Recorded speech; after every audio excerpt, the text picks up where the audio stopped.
বর্তমান সময় থেকে প্রায় 4500 বছর আগে মিশরে এমন এক রহস্য তৈরি হয় যা এখনো পর্যন্ত ভাবিয়ে তোলে সারা দুনিয়াকে, যার সমাধান হয়তো কাকাবাবু সন্তু থেকে শুরু করে পৃথিবীর তাবর তাবর প্রত্নতত্ত্ববিদরাও করে উঠতে পারেননি। আর সেটি হলো the great pyramid of Giza, যার রহস্য সমাধানের জন্য পৃথিবীর বিভিন্ন প্রান্ত থেকে বারবার ছুটে এসেছে বিজ্ঞানী ও প্রত্নতাত্ত্বিকদের দল। আর প্রতিবারে এসেছে নতুন নতুন থিওরি, কিন্তু আসল সত্য আজও অজানা। কেউ বলে এই পিরামিড মিশরের রাজা তাদের সমাধির জন্য বানিয়েছিলেন, কেউ বলে এটি কেবল শক্তি আর বুদ্ধিমত্তা প্রদর্শনের নমুনা, আবার কেউ কেউ এখানে যোগসূত্র খুঁজে পান এলিয়েনদের। আসল সত্য কি আর কতটা কাল্পনিক, সেই বিষয় নিয়ে কথা বলে নেব আজকের এই ভিডিওতে।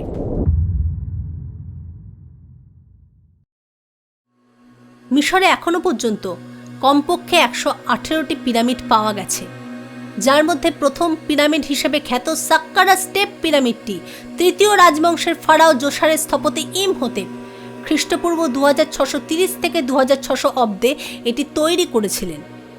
এটি ছিল মূলত 6টি মাস্তাবা বা সমতল ছাদ বিশিষ্ট সমাধি স্তর বিন্যাস, কিন্তু মিশর বিখ্যাত তার 3টি পিরামিডের জন্য। প্রথমটি হলো খুপুর মহাপিরামিড, দ্বিতীয়টি হলো খাপরের পিরামিড, তৃতীয়টি ম্যানকাউরের পিরামিড। গিজা মালভূমিতে অবস্থিত 3টি পিরামিড প্রাচীন মিশরীয় স্থাপত্যের অন্যতম নিদর্শন। এই পিরামিডগুলোর পরিমাপ এবং বৈশিষ্ট্য অত্যন্ত সুন্দর ও অদ্ভুত। খুপুর মহাপিরামিডটি খ্রিস্টপূর্ব 2580 থেকে 2560 অব্দে তৈরি করা হয়েছিল। এই পিরামিড ছিল মূলত 146.6 মিটার 481 ফুট উঁচু, যদিও বাইরের দিক থেকে ক্ষয়ে যাওয়ার ফলে বর্তমানে 455 ফুট, যার প্রতিটি বাহু প্রায় 230.4 মিটার দীর্ঘ এবং পুরো ভিত্তি প্রায় 13 একর জমি জুড়ে বিস্তৃত। এই পিরামিড নির্মাণে প্রায় 23 লক্ষ চুনাপাথরের ব্লক ব্যবহার করা হয়েছিল। প্রতিটি ব্লকের ওজন হবে 2.5 থেকে 15 টন। পিরামিডের বাহুগুলি 51 ডিগ্রি 52 মিনিট কোণে উত্থিত। খাপরের পিরামিডটি খ্রিস্টপূর্ব 2520 অব্দে নির্মিত। এই পিরামিডের ভিত্তি 215.5 মিটার এবং উচ্চতা 136.4 মিটার। এর কোণ 53 ডিগ্রি 08 মিনিট, যা খুপুর চেয়েও বেশি খাড়া। এটি উঁচু জায়গায় অবস্থিত হওয়ায় দূর থেকে বড় মনে হলেও আসলে খুপুর পিরামিডের চেয়ে ছোট। এই পিরামিডের চূড়ায় এখনও মূল চুনাপাথরের ধ্বংসাবশেষ দেখা যায়। ম্যানকাউরের পিরামিড খ্রিস্টপূর্ব 2490 থেকে 2472 অব্দে নির্মিত। এই ক্ষুদ্রতম পিরামিডের প্রতিটি বাহু 109 মিটার এবং উচ্চতা মাত্র 65 মিটার, যা অন্য দুটির তুলনায় প্রায় 2.5 গুণ ছোট।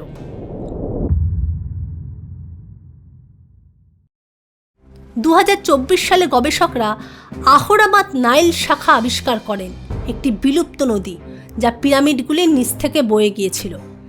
2018 সালে হাত নুবে 4500 বছরের পুরনো র্যাম্প যন্ত্রের অবশেষ পাওয়া যায়। আর্কিওলজিস্টরা মনে করেন প্রবণতাযুক্ত র্যাম্প, লিভার এবং পুলি সিস্টেমের মাধ্যমে পাথর তোলা হতো। তবে 70 টন ওজনের গ্রানাইট স্ল্যাব কিভাবে উত্তোলন করা হয়েছিল তা এখনও রহস্য হয়ে রয়ে গিয়েছে। 2006 সালে পিরামিড শ্রমিকদের শহর আবিষ্কৃত হয়, যেখানে বেকারি, মদ তৈরির কারখানা, তামার কর্মশালা, হাসপাতাল এবং কবরস্থান পাওয়া যায়। কঙ্কালের গঠন থেকে জানা যায় এরা ছিল দেশীয় কৃষি শ্রমিক, যারা নীলনদের বন্যার সময় পিরামিড নির্মাণে নিয়োজিত ছিল। এবং সর্বশেষ 2025 সালে স্ক্যান পিরামিড প্রকল্পের মাধ্যমে খুপুর পিরামিডে একটি 30 মিটার লম্বা গোপন করিডর আবিষ্কৃত হয়েছে। খাপরের পিরামিডের স্যাটেলাইট ডেটা ব্যবহার করে প্রায় 1.2 কিলোমিটার গভীরে বিশাল প্রকোষ্ঠ এবং স্তম্ভ শনাক্ত করা হয়েছে। ম্যানকাউর পিরামিডের পূর্ব দিকে অস্বাভাবিক মসৃণ পাথরের ব্লক পাওয়া গেছে, যা দ্বিতীয় প্রবেশপথের ইঙ্গিত দেয়। মিশরের পিরামিড নিয়ে যতটা বৈজ্ঞানিক আলোচনা হয়েছে, তার চেয়ে অনেক বেশি আলোচিত হয়েছে এর রহস্যময় তত্ত্ব। পিরামিডের অবিশ্বাস্য নির্মাণশৈলী মানুষকে এমন কিছু ধারণায় নিয়ে গেছে যা শুনতে বেশ রোমাঞ্চকর। চলুন জেনে নিই এই জনপ্রিয় থিওরিগুলো। মিশরের পিরামিড হাজার হাজার বছর ধরে মানুষের কাছে এক বিস্ময় এবং রহস্যের কেন্দ্রবিন্দু। পিরামিডের সবচেয়ে বড় রহস্য হলো এর নির্মাণ পদ্ধতি। গিজার গেট পিরামিড তৈরিতে প্রায় 23 লক্ষ পাথরের ব্লক ব্যবহার করা হয়েছে, যার প্রতিটির ওজন 2 থেকে 80 টনের মতো। সেই যুগে কোনো আধুনিক ক্রেন বা চাকাযুক্ত যান ছিল না। এত বিশাল পাথরগুলো কিভাবে পাহাড় থেকে কেটে আনা হলো এবং নিখুঁতভাবে 450 ফুট ওপরে তোলা হলো, তা আজও বিজ্ঞানীদের কাছে এক অমীমাংসিত রহস্য। নিখুঁত জ্যামিতিক অবস্থান। পিরামিডের অবস্থান একদম নিখুঁতভাবে পৃথিবীর উত্তর, দক্ষিণ, পূর্ব এবং পশ্চিম দিক নির্দেশ করে। আধুনিক কম্পাস আবিষ্কারের হাজার হাজার বছর আগে তারা কিভাবে এত সূক্ষ্মভাবে 0.05 ডিগ্রি নির্ভুলতায় দিক নির্ণয় করেছিল তা ভাবলে অবাক হতে হয়। এমনকি পিরামিডের ভূমির 4 কোণ প্রায় নিখুঁত সমকোণ। ওরিয়ন নক্ষত্রমণ্ডলীর সাথে সংযোগ। অনেকে মনে করেন গিজার প্রধান 3টি পিরামিডের অবস্থান আকাশের ওরিয়ন নক্ষত্রমণ্ডলীর কালপুরুষের 3টি উজ্জ্বল নক্ষত্রের অবস্থানের সাথে হুবহু মিলে যায়।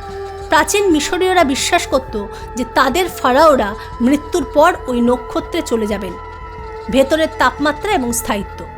বাইরে প্রচণ্ড গরম থাকলেও পিরামিডের ভেতরের তাপমাত্রা সবসময় স্থির থাকে প্রায় 20 ডিগ্রি সেলসিয়াস, যা পৃথিবীর গড় তাপমাত্রার সমান। পিরামিডের পাথরগুলো জোড়া দেওয়ার জন্য এমন এক ধরনের মর্টার বা আঠা ব্যবহার করা হয়েছে যা পাথরের চেয়েও শক্ত। বিজ্ঞানীরা এই আঠার রাসায়নিক গঠন এখনও পুরোপুরি উদ্ধার করতে পারেননি। গোপন কক্ষ ও আধুনিক প্রযুক্তি। সাম্প্রতিক বছরগুলোতে স্ক্যান পিরামিডস প্রজেক্টের মাধ্যমে কসমিক রশ্মি ব্যবহার করে পিরামিডের ভেতরে বিশাল এক খালি জায়গা খুঁজে পাওয়া যায়। এই কক্ষটি কেন বানানো হয়েছিল বা এর ভেতর কি আছে তা এখনও জানা যায়নি। অনেকে মনে করেন পিরামিড আসলে কোনো সমাধি নয়, বরং এটি একটি প্রাচীন পাওয়ার প্ল্যান্ট ছিল যা দিয়ে বিদ্যুৎ উৎপন্ন হতো। যেহেতু পিরামিডের নির্মাণশৈলী অত্যন্ত উন্নত, তাই অনেকে বলেন ভিন গ্রহের প্রাণীদের সাহায্য ছাড়া এটি তৈরি করা অসম্ভব ছিল, যদিও এর কোনো বৈজ্ঞানিক প্রমাণ নেই। মিশরের পিরামিড কেবল পাথর আর বালিস্তূপ নয়, এটি প্রাচীন মানুষের অবিশ্বাস্য মেধা ও বিজ্ঞানের এক জীবন্ত নিদর্শন। আজ তাহলে এই অবধি। আমি সংগ্রামিকা। দেখা হবে অন্য কোনো ভিডিওতে। ভালো থাকবেন, সুস্থ থাকবেন। ধন্যবাদ।